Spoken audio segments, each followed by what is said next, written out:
안녕하세요. 반갑습니다. 반갑습니다. 반갑습니다. 네네, 반갑습니다. 이번 영상도 이 오변이 수행한 상속 사례 그걸 설명드릴까 합니다. 네. 이 사건은 유류분 반환 청구 소송이었고요. 2심에서 패소했다가 대법원에서 뒤집은 사건이에요, 제가. 근데 보통 그러기 쉽지 않지 않아요? 잘 아시네. 응. 아니 왜냐면 듣는 게 있으니까. 맞아요. 참고로 네. 대법원에서 항소심 결과를 뒤집은 사건의 수가 2.9%입니다. 3%가 안 돼요. 거의 희박한 거 아니에요? 안 된다고 보시면 돼요. 100건이 접수되면 97건은 안 돼요. 3건만 2심이 바뀌는데 그거를 근데 그 세 건에 드신 거잖아요 지금. 그걸 제가 했네요. 또. 아 역시 저자님은 다르십니다.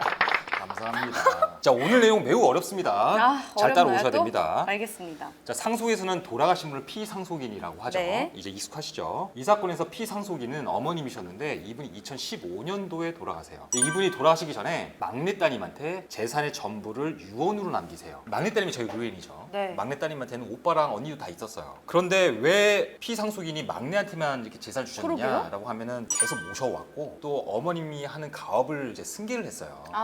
그런 문제가 있어서 막내딸한테 다 주신 거죠. 유언하고 다 그럼 돌아가셨어요. 가만히 안 있겠지. 그렇죠. 그런데 사실 이 언니와 오빠가 이 유언과는 별개로 네. 어머님이 돌아가시기 전에 형제들끼리 네. 이 재산을 어머님이 돌아가시면 똑같이 n분리로 나누자는 합의를 해요. 어머님도 알고 있. 알고 있었어요. 그러니까 정확히 말하자면 어머님이 그 합의가 있다는 사실을 알면서도 그 유언을 그냥 하셔버린 거예요. 이럴 경우 어떡하지? 지금부터가 중요합니다. 그런 합의가 다 있고 네. 그 합의가 있는 상태에서 피상속인이 유언을 하셨죠. 그렇죠. 그리고 피상속인은 2015년에 돌아가세요. 막내는 유언이 있으니까 그대로 집행을 합니다. 네. 아니나 다를까 형제들이 유류분 소송을 해오죠. 그렇죠. 하겠죠. 그런데 저는 이 사건의 2심을 맡았거든요. 1심은 이분이 다른 변호사한테 하셨는데 1심 판결이 좀 이상했어요. 왜요? 1심 판결이 저번에도 이런 비슷한 영상을 올려드렸었는데 네. 아버지가 돌아가시기 전에 형제들끼리 아버지의 재산을 어떻게 나누기로 하는 합의는 어땠었나요? 효력이 없잖아요. 없었어요. 왜냐면 그런 상속인이 하는 합의가 아니기 때문에. 네. 아버님이 돌아가시기 전에 아버지 재산을 형제들끼리 나누는 합의해봐 소용이 없는 그쵸, 거예요. 그쵸. 근데 이 사건 1심에서 뭐라고 했냐면 합의는 유효한데 그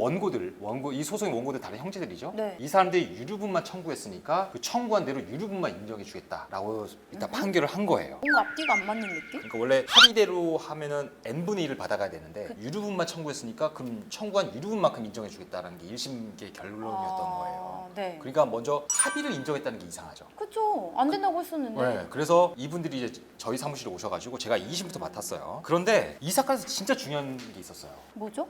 원고들도 받은 재산이 있었어요. 에? 언제요? 피상속 아주 오래전에. 그럼 그것도 또 계산을 따져봐야 해야죠. 되지 않아요? 맞아요. 유류분을 계산할 때는 소송을 하는 원고가 받은 재산을 계산해야 되거든요. 그쵸, 맞아요. 1심에서는 그 과정이 판단이 안 돼 있어요. 왜지? 1심에서도 우리 의뢰인이 주장했거든요. 1심 판사가 그런 걸 안 봐버린 왜? 거예요. 왜지? 그러니까 1심 판결이 이상한 거죠. 아나운서님 혹시 유류분 제도가 우리나라에 언제 들어온지 혹시 기억하세요? 많이 했는데. 그래요? 힌트 한번 주시죠.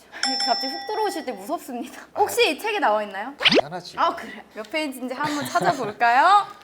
유류분 반환 제도는 네. 우리나라에 1979년 1월 1일부터 시행이 됐습니다. 네. 그 이전에 재산을 받은 사람이 있을 수도 있잖아요. 그쵸, 맞아요. 그러면은 형이 1973년에 받았다. 네. 그래서 나중에 내가 유류분 반환 청구를 하면 어떻게 됐을까? 대법원이 유류분 반환 청구가 안 된다고 했어요. 왜냐하면 유류분 반환 제도는 1979년 1월 1일부터 시행됐었는데 그 전에 받으면 이 사람은 재산을 받을 때 유류분 제도가 앞으로 시행될지 몰랐잖아요. 그쵸. 그러니까 이 사람의 신뢰를 보호해야 한다는 거예요.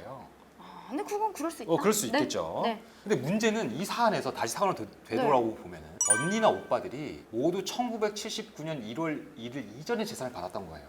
그럼 포함이 안 되잖아. 그렇죠. 그렇다고 생각할 수가 있겠죠. 네. 그런데 재산이 받은 게 훨씬 많아요. 몇 배를 더 받은 거예요. 그러니까 언니 오빠들이 1979년 이전에 몇 배다 많은 재산을 받아놓고는 동생이 그 남은 재산 그러니까 어머니 입장은 뭐였냐면 왜 이렇게 하셨냐면 나를 부양하고 가업 승계한 것도 있지만 언니 오빠들 많이 재산을 받아갔으니 이미 줬으니까. 그 요만한 받은 거 그걸 받겠다고 그렇죠. 들어온 형국이 된 거죠. 그 요만한 걸로 다 그러잖아요. 그래서 일단 오변이 뭐라고 했냐면 네. 먼저 피상속인이 사망하기 전에 형제들이 합의했다고 했잖아요. 그럼 네. 당연히 무효다. 그쵸. 그리고 1979년 1월 1일 이전에 재산을 이미 사람들이 받아갔으니 유류분 부족분이 없다고 항변을 했어요. 그런데 항소심에서 우리가 칩니다. 재판부가 뭐라고 했냐면 네. 1978년 12월 31일 이전에 받은 재산 유류분에 빼지니 원고 피고 갈 거 없이 다 빠져야 된다고 했던 거예요. 그러니까 1심의 효력을 그냥 인정해주겠다. 이 오변은 그 2심 판결을 도저히 받아들일 수가 없었어요. 그래서 이미 저희가 우리는 네. 낙담하셨죠. 그쵸, 어떡해요. 이미 끝났겠구나. 그런데 제가 이왕 이렇게 된 거 대법원 한번 가봅시다. 거의 비용도 안 받았어요. 내가 너무 납득이 안 되지, 판결이. 아. 이게 정의의 관념이 안 맞는 거예요. 왜 제가 대법원까지 가보자고 한 이유를 들어보시죠. 무모하게 하신 건 아니었으니까. 자, 아까 피상속인으로부터 1978년 11월 31일 전에 받은 재산 유류분 계산에서 빠진다는 그 대법원 판례가 있었죠. 네. 그 예를 들어서 피상속인의 장남이 1975년에 재산을 받았다. 네. 라고 하면 그 당시에 장남이 재산을 받았을 때 장래 유류분 제도가 있을지 없을지 몰랐을 테니 그 신뢰를 보호해 주겠다는 거잖아요. 네. 그런데 이거는 유류분 소송을 당한 피고가 재산을 받았을 때 얘기예요. 아, 그러니까 내가 75년에 재산을 받았으니 그거는 반환 대상이 빼준다라는 거는 내가 재산을 받은 사람이 소송을 당했을 때 얘기고, 그런데 민법에는 원고가 재산을 받았을 때 빼라는 그런 건 없어요. 이거를 다 놓쳤네. 아, 그렇죠. 그러니까 원고들은 분명히 1979년 1월 1일 전에 오. 재산을 많이 받아갔어요. 근데 네. 그래 놓고서는 재산을 적게 받은 사람한테 유류 반환 청구를 이게 만약 허용되면은 네. 유류분 제도 취지가 뭐예요? 상속인의 불균등을 좀 그쵸, 시정하고. 오히려 더 불균형이 근데 이게 생기죠. 불균등 더 심화되지 그쵸. 않겠느냐, 그걸 제가 지적한다는 거예요. 그래서 제가 이 단어도 썼어요. 원고가 더 많은 재산을 받아놓고서는 피고한테 이걸 허용하면 피고의 재산을 약탈하게 되는 거라고, 그 단어까지 썼죠. 그리고 유류분 도입에 왜 이 제도가 도입됐느냐, 그 도입 취지를 생각해달라, 이런 얘기를 썼었죠. 오. 그러니까 대법원의 결론은 어땠을까요? 뒤집었다고 하니까 받아들여졌겠죠? 그럼요. 대법원은 저희 상고 이유를 받아들여가지고 역시 정의는 살아있다. 원고가 재산을 1978년 12월 31일 전에 받았을 때는 그것을 보류해서 유류분을 계산하여야 한다고 대법원이 아예 박아버린 거예요. 파기환송이라고 하거든요. 네. 2심을 취소하고 다시 판단하라고 다시 2심을 내려보내요. 제가 사건 검색을 보는데 두근두근하죠. 대법원이 선고를 따로 기일을 잡고 막 이러는 거예요. 근데 사건 검색에 파기환송 딱 뜨니까 아, 사무실 난리가 나서 저 소리 지르고 아 뭐 이러고. 소름 돋았을 것 같아. 전 나는 진짜 어, 이거 10년에 한 번 있을까 말까 한 일이에요. 아 그쵸. 10년이 뭐예요 지금? 정말 소리 지르고 사무실 진짜 난리 났었어요.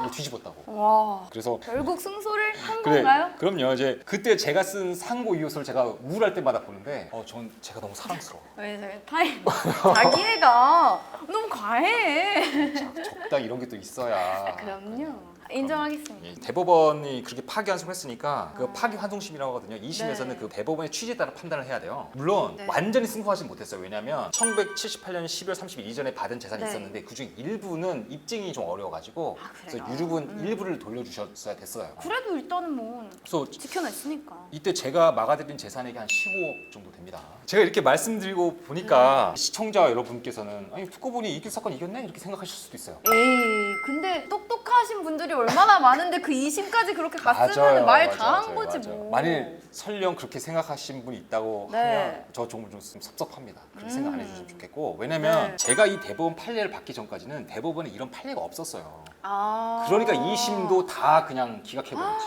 저희 그래서 이 사건에 대해서 좀 더 알고 싶다 이러시면은 네. 제가 쓴 책을 보시면 됩니다. 여기 다 여기, 나오네. 여기, 여기 여기. 빨간색 레드 23,000원에 구매하실 수 있고 8월 17일에 출판된 뜨끈뜨끈한. 갑자기 이 영상 어떻게 또 책 판매가 됐네요? 네, 여기 책 있잖아요. 네, 저희 영상 보시고 좋으셨다면 구독, 좋아요. 알림 설정까지 많이 많이 부탁드릴게요. 안녕. 감사합니다.